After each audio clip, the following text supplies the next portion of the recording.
Hey y'all, good morning, good afternoon, good evening, good night, whatever time of day that you are watching this video. As always, I hope that you are blessed and highly favored. So this is my very third video. I'm actually having fun doing this, by the way, but anyway, in this video, I just wanted to come and talk about my divorce recovery plan. Or really, it wasn't a plan then. It was just kind of sort of how I got through it. So, before we do anything, please make sure that you like, subscribe, follow whatever below. Follow us so that you can get more videos and learn a little bit more about living imperfectly and being okay with it. So, just a little background. So actually, the first time I got married, I married I guess you can call her my high school sweetheart. So let me back up. First off, I am doing this video and my ex-husband and I are really good friends now, actually. A lot better than what we were in a marriage, but whatever. So he was kind of sort of my high school sweetheart. He was older than me, and it was my senior year when we met, but he had already graduated maybe like a year or two before me. And basically, we dated all the way throughout my college years. So we ended up being together maybe like 5 years. Yeah, it was 5 years before we actually got married, because we were together for a total of 6 years at the time that we were getting divorced. But we got married, and 6 months later we were getting divorced. So we had spent 5 years together and got married, and it just completely didn't work out, which in reality, in retrospect, now that I'm thinking about it, I did have a lot of red flags, and there were a lot of things that was completely wrong, and we probably should have parted ways. But at the time, I was very young. I was actually 21 when we got married. Yeah, I think I was 21. I think, whatever. I was 21 or turning 21 when we got married, and I was young, and I just felt like I had spent 5 years with this guy, so I had to make it right, and I had to marry this man. Like, there was no way that I couldn't, because at this point we should be. And we ended up getting married. Again, did not work out, but that divorce process was very, very emotional for me, and I'm sure that anybody else that has gone through divorce, it's really nothing that I would wish on my worst enemy, which I don't wish anything on my worst enemies anyway, because I truly believe in karma. What goes around comes around. So, but divorce is definitely not something that I will put on anyone's plate, and I always feel so bad when I hear people say that they're dealing with that, because in reality, getting divorced was something that we both wanted in my particular situation. Me probably a little bit more than him, in and out of like what we were going through at the time.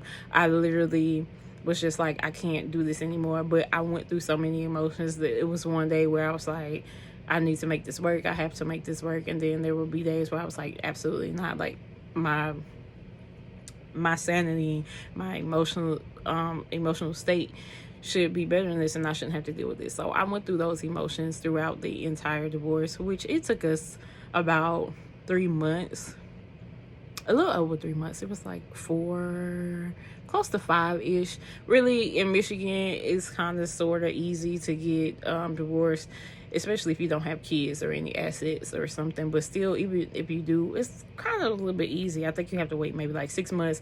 In our particular situation, I filed for divorce, and I had to wait 3 months, I believe, just to, finally get a final hearing. I guess they allow you that time to figure out, is this something that you really want to do, or giving you that time to think about whatever.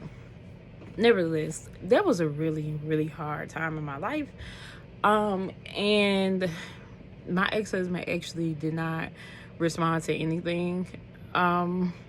Getting divorced. So some people say that I had an easy divorce, but I don't think it's easy anyway. But I did not have to fight him on anything, actually. So that was that. But one of the things that really got me through getting through that divorce was I started journaling. each night I would just, I bought a journal, and I bought like these cute pens or something that I wanted, just to get me in a better emotional state.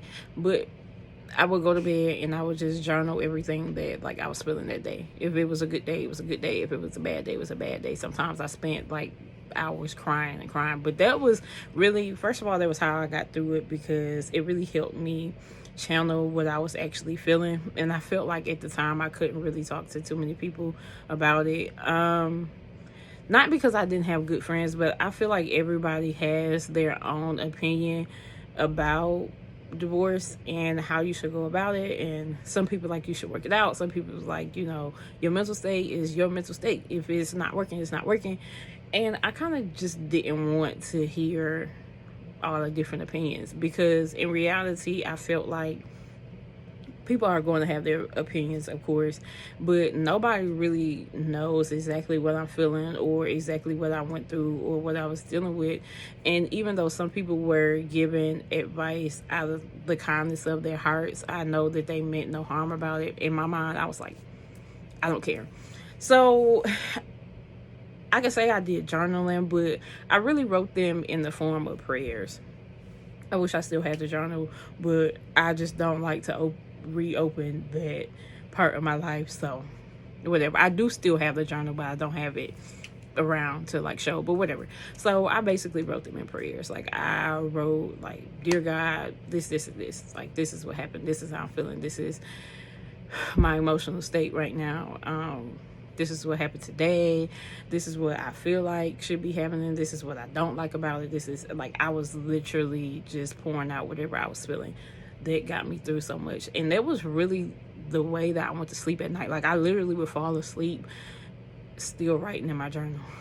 I would have the journal still in my hand and my pens, but that was the only way I was going to sleep, because outside of that, my mind would wander. And I still had a few nights where my mind really wandered and I would just cry, or I would wake up in the middle of the night. Sometimes I'd cry all night, just nowhere. Like it would come out of nowhere, burst into tears, and this was what was happening. So I started watching like a lot of YouTube channels. I was like, what can I do? Trying to find healing, trying to find a way out or whatnot. But I really started turning to God, which I was always, like I said, I'm a Christian woman. I grew up in the church. Like I've never not been there. So I always had trust in God. But at that time, I really had to channel my focus on Him and trying to get through what I was going through at the time. So journaling, I did a lot of prayer. I did, like, I would wake up just like singing praise and worship songs. I would play praise and worship songs all the time, just to get through the day, just to get through the night sometimes. And I kind of went through this alone, and that was my choice. A lot of times I didn't even want to talk about what I was going through. It was just not the mental state that I was in to talk about it. So for me, what worked for me was journaling big time, spending a lot of time in prayer, spending a lot of time with God. And then I also started just like focusing on myself. Crazy part about me getting divorced is I had been praying for a lot of things. Like I wanted a new job. I was working 2-3 jobs at the time, and I wanted a new job, a job that would just like, I could work one and it would cover all the things that I needed, because I was tired of going to like 3-4 jobs or whatnot. I can't remember what else I was really praying for at the time. Oh, new car. I desperately needed a new car or whatnot. And it's so funny because those things, I have been praying for those things for a long time. Like I spent a lot of time in prayer, and they just were not happening for me. The moment that I started getting divorced, why these things start happening for me? Like I got a new job, and then literally a week after my divorce was finalized, God came through with a new car for me. So that was part of how I realized that I really made the right decision for me, and I really was following God's plan for me, because I beat myself up so much. Like I said, I grew up in the church, so getting divorced was like, it's like taboo. Even though people really do it all the time, I felt like, I was like, I ain't supposed to get divorced, you know what I'm saying? And I still sometimes like regret it. I still go like, dang, I really shouldn't have done that. But at the same time, I feel like that's exactly what God wanted me to do at the time in my life. Like, again, being imperfect, I thought I was going to get married, never be married again, never get divorced. But it was just part of my perfect plan that I had for myself. It didn't work out like that. So, nevertheless, all these things started happening for me. And then, even going through the divorce, I was like, Lord, show me the way. Show me the way. That's all I could say, because I had no idea what I was supposed to be doing. And I finally got to a point where I was like, you know what, Lord, like, if this is not what you want from me, I know that you will stop this. Like, something will bring us back together. Something will come on. Like, I know that you will make this happen. And so I got to the point, and I got to the day of our divorce hearing, which he also was not at. So it was just me and the judge, honestly. Whatever. And when she told me that it was finalized, like, I literally, like, I sat in disbelief for a second. I went outside the courthouse and sat in the courtyard for a while, and I was just in disbelief, because I was like, this is really happening. But there was another part of me that felt relief, because I was like, all right, God, like, you let me get here, you let me do that, so what's next? But it is so, I felt like I really had done what I was supposed to do, because I had handed that situation to God himself a long time ago.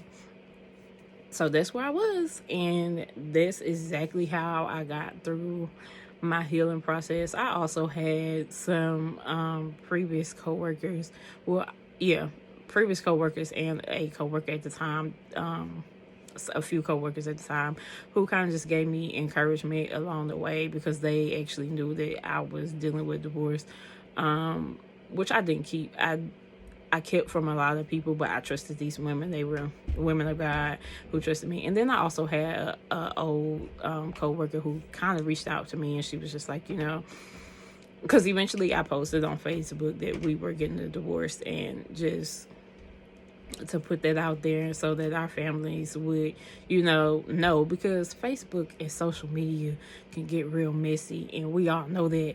But anyway, I didn't want nobody to think that I was just doing whatever or whatnot. I didn't know what they was going to think, but I was just like, let me just go and tell these people or whatnot. And I had this woman reach out to me, and she was basically like, I sensed something was off with you a long time ago. Mind you, I had not worked with her for almost a year by this time. But when we did work together, we were really close. We worked really good together, and I will never forget, like, her words of encouragement.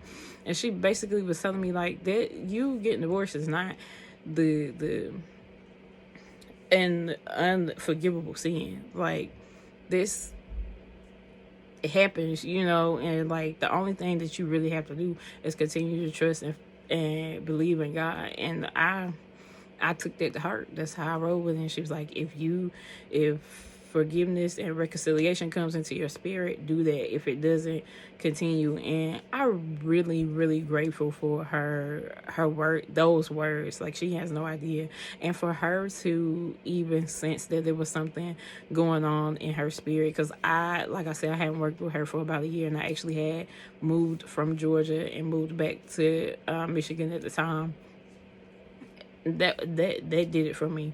So basically, journaling, a lot of prayer, a lot of praise and worship, and having women of God around me who really were, I know they were praying for me, because it was half the time I couldn't even pray for myself. So that was that.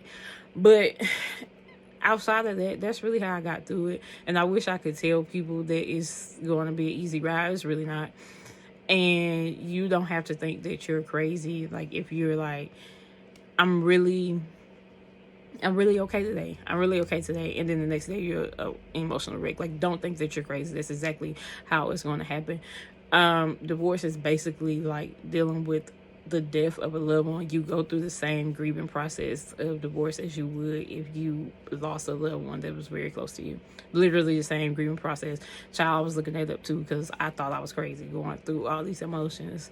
But outside of that, that's all of my personal testimony as far as divorce goes. Like I said, me and my ex-husband are actually really good friends now. At this time, we actually were really good friends after divorce. It took us some time to get to a point where, you know, we would speak to each other, but I'm very grateful for that and that, because I just really didn't want to be bitter towards anyone, and I didn't want to have that on my self-conscious. So, but here I am.